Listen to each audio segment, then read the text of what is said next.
Media बंधुओं, मैं आप लोगों का ध्यान बौद्ध महाबोधि मंदिर गया से संबंधित बोधि गया टेम्पल एक्ट 1949 का अपने देश में व पूरी दुनिया में भी और साथ ही अभी हाल ही में संसद से पास हुए वक्फ विधेयक का भी पूरे देश में हो रहे विरोध को भी लेकर कुछ ज़रूरी बातों की तरफ दिलाऊं। लेकिन उससे पहले मैं आज से 3 दिन के बाद दिनांक 14 अप्रैल को भारतीय संविधान के मूल निर्माता व दलितों एवं अन्य उपेक्षित वर्गों के मसीहा परम पूज्य बाबा साहब डॉक्टर भीमराव अंबेडकर की जो जयंती है, तो उनको आज एडवांस में ही सबसे पहले मैं अपनी व पार्टी की तरफ से पूरे तय दिल से अपने श्रद्धा सुमन अर्पित करती हूँ, जिन्होंने कदम कदम पर अनेकों कष्ट झेलकर अपनी पूरी जिंदगी इस देश में सदियों से जातिवादी व्यवस्था के शिकार रहे लोगों को आत्मसम्मान व स्वाभिमान की जिंदगी बसर करने के लिए समर्पित की है, जिसके लिए इन्होंने भारतीय संविधान में हर स्तर पर इनको जरूरी कानूनी अधिकार भी दिए हैं। लेकिन दुख की बात यह है कि उनका केंद्र व राज्यों की अब तक रही अधिकांश सरकारों में अभी तक भी इन्हें पूरा लाभ नहीं मिल पा रहा है, जिसकी खास वजह से ही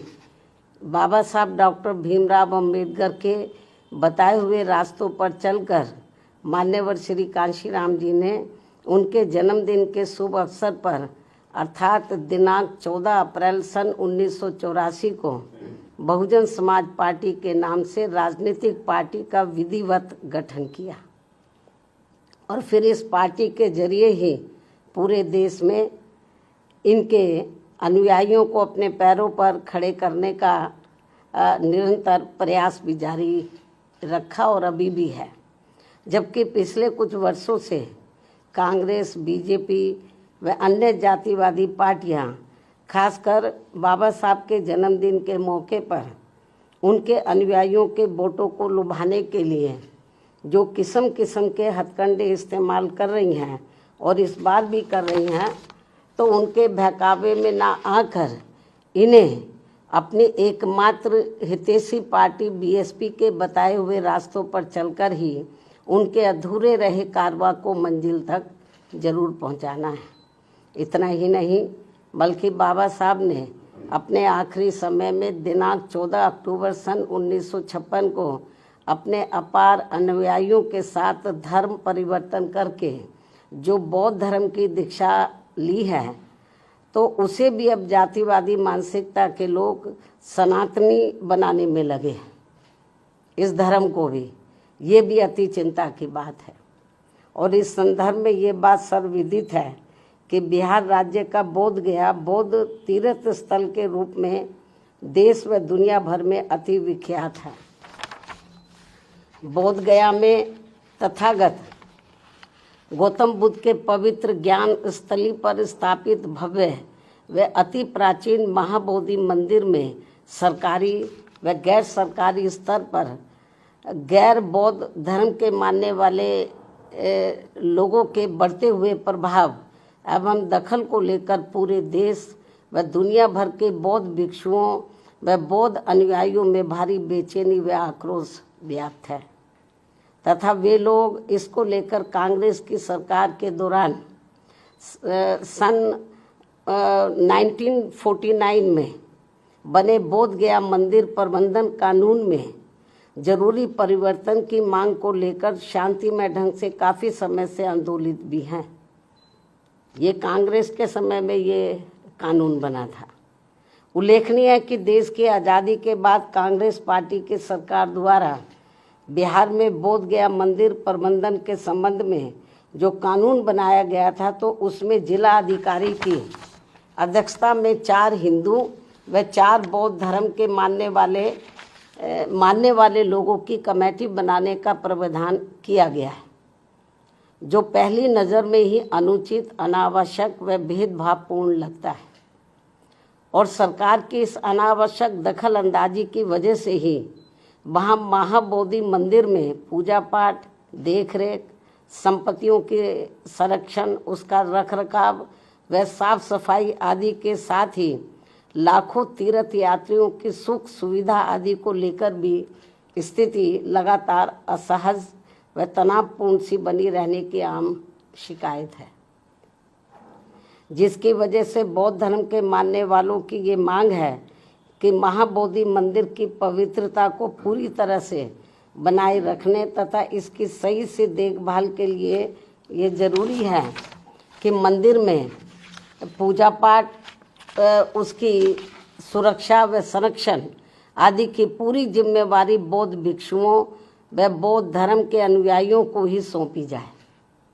जो इनकी ये मांग जायज़ है, जिस पर वर्तमान सरकार को तत्काल उचित ध्यान देना चाहिए। वैसे भी अधिकतर लोगों का यही मानना है कि 1949 में जब मंदिर प्रबंधन के संबंध में कानून बन रहा था तो तभी कांग्रेस पार्टी की केंद्र व बिहार राज्य की सरकार को संविधान के धर्मनिरपेक्षता के सिद्धांतों का सही से अनुपालन करते हुए महाबोधि मंदिर प्रबंधन कानून में किसी गैर बौद्ध धर्म के मानने वाले लोगों को कमेटी का सदस्य बनाने का प्रावधान ही नहीं रखना चाहिए था।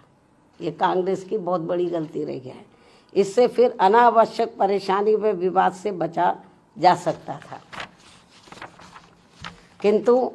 अब जबकि ये मामला काफ़ी तूल पकड़कर भारी विवाद का रूप धारण कर चुका है, तो ऐसे में केंद्र व बिहार की एनडीए सरकार को इसमें तत्काल आवश्यक सुधार जरूर करना चाहिए, ऐसी बीएसपी की ये पुरजोर मांग है। इस क्रम में नए वक्फ कानून के तहत राज्य वक्फ बोर्डों में जो नॉन मुस्लिम को रखने का नया प्रावधान किया गया है, वह भी प्रथम दृष्टया अनुचित प्रतीत होता है, जिसका मुस्लिम समाज में भारी विरोध भी है। इसी प्रकार के अन्य नए विवादित प्रावधानों के सुधार को भी लेकर केंद्र सरकार अगर वक्फ कानून को फिलहाल स्थगित करते हुए उस पर समुचित पुनर्विचार करती है तो ये बेहतर होगा। अर्थात इन सभी मामलों में सरकार जरूर ध्यान दे, बीएसपी की पुनः ये मांग है। इसके अलावा भारत में भारतीयों की सुरक्षा के लिए केंद्र में सभी राज्य सरकारों को आतंकियों के विरुद्ध अपने अपने राजनीतिक स्वार्थ को छोड़कर भारतीय कानून के तहत निष्पक्ष, ईमानदार व सख्त कानूनी कार्रवाई करनी चाहिए या इनके द्वारा होनी चाहिए, तो ये देश व यहाँ के नागरिकों के हित में होगा। इन्हीं जरूरी बातों के साथ ही अब मैं अपनी बात यहीं समाप्त करती हूँ। धन्यवाद। जय भीम व जय भारत।